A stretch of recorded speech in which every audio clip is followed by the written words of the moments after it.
I am a psychiatric nurse practitioner, so my vantage point is a little different from many of the people here. But I was always, as a psychiatric nurse practitioner, interested in the linkages between behavioral health and overall health. And in fact, that was my clinical specialty as a therapist, a nurse therapist.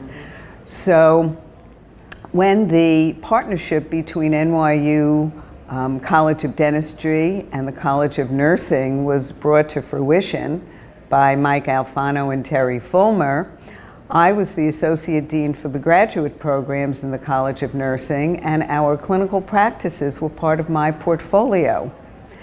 So that the vision about the integration of oral health and overall health was brought to life by opening a nurse practitioner managed primary care practice at the College of Dentistry. On one side of the lobby was the dental admitting center, and on the other side of the lobby was the nurse practitioner managed primary care practice. So I had leadership oversight of that, became intrigued by it, as I was by the integration of behavioral health with overall health, and the rest is history. So we became an innovation incubator for what has transpired since then.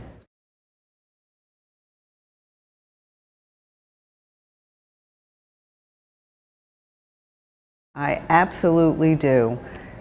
The mouth in general is a forgotten part of the body.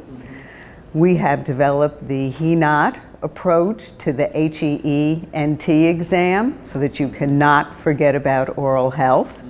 But regardless of whether it's a pediatric population or a geriatric population, the mouth is all too often a forgotten part of overall health. And for older adults who have the preponderance of chronic conditions, I believe the average person 65 and older has 6 or more chronic co-occurring chronic conditions. It's particularly important because there are so many aspects of living well with chronic conditions that make oral health a vital part of promoting that overall health.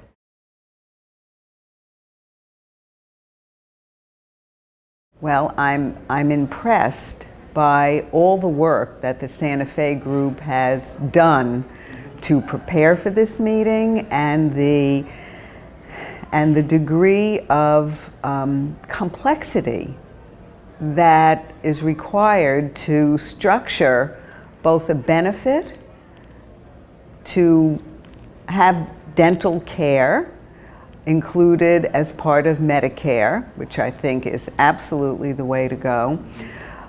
But I think the first argument, and I guess the surprise for me was that it's really a two-part argument. It's making the compelling case about the potential cost savings on the overall health side, but simultaneously providing a revenue stream for Medicare through a benefit of some kind that has a fee that consumers will have to pay in order to avail themselves of it. So I didn't really think about it as a two-part solution, but now I do. So that's been my aha.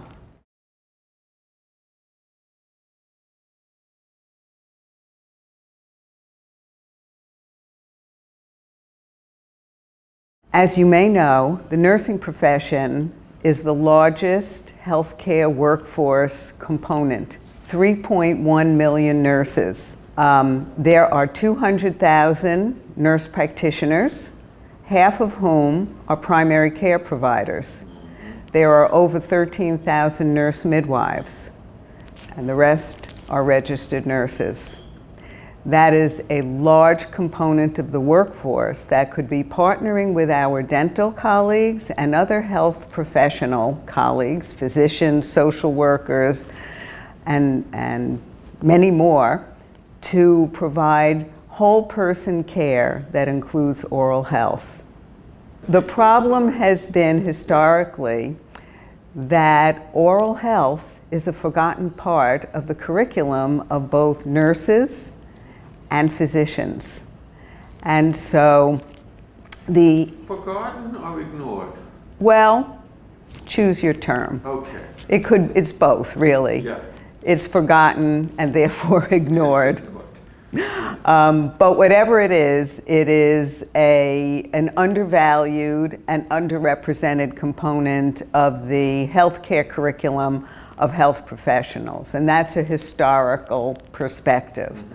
So the Oral Health Nursing Education and Practice Program, or ONEP as we call it, is designed to advance a national nursing oral health agenda through faculty development, curriculum integration, and establishment of best practices in clinical settings.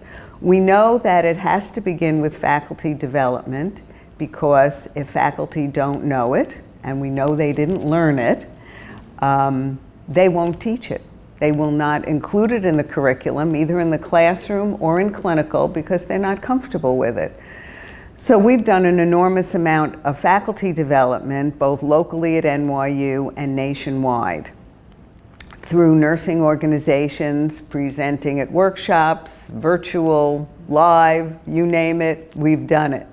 And then, by working with faculty in undergraduate and graduate programs around the country to integrate oral health as a woven component of the curriculum, which then gets translated into integrating it as best practices as students have their clinical experiences, which of course we hope will translate into uptake in practice after they graduate.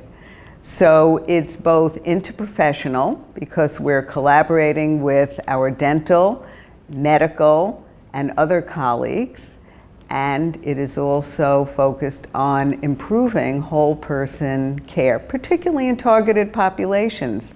And the reason it's so relevant for our work with older adults is that there is a growing number of older adults with the graying of the population, we know that.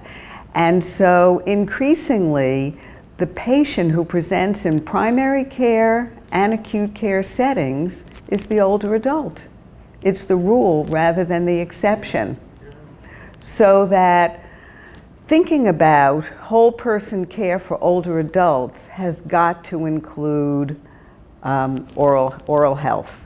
And we are looking to assess through including oral health in the health history, included in the physical exam, transform the HEENT exam component to the HENOT exam, complete a risk assessment, and then to integrate oral health into our management plan, which would include a largely and predominant number of preventive interventions, motivational interviewing, promoting lifestyle change, and then most important is documenting it in the electronic health record, and we have a way to go on that, and then collaborating with our dental colleagues to make referrals and help older adults find an affordable dental home,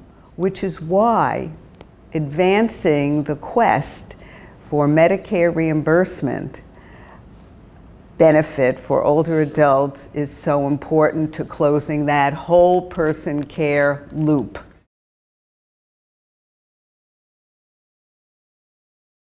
I think it will happen.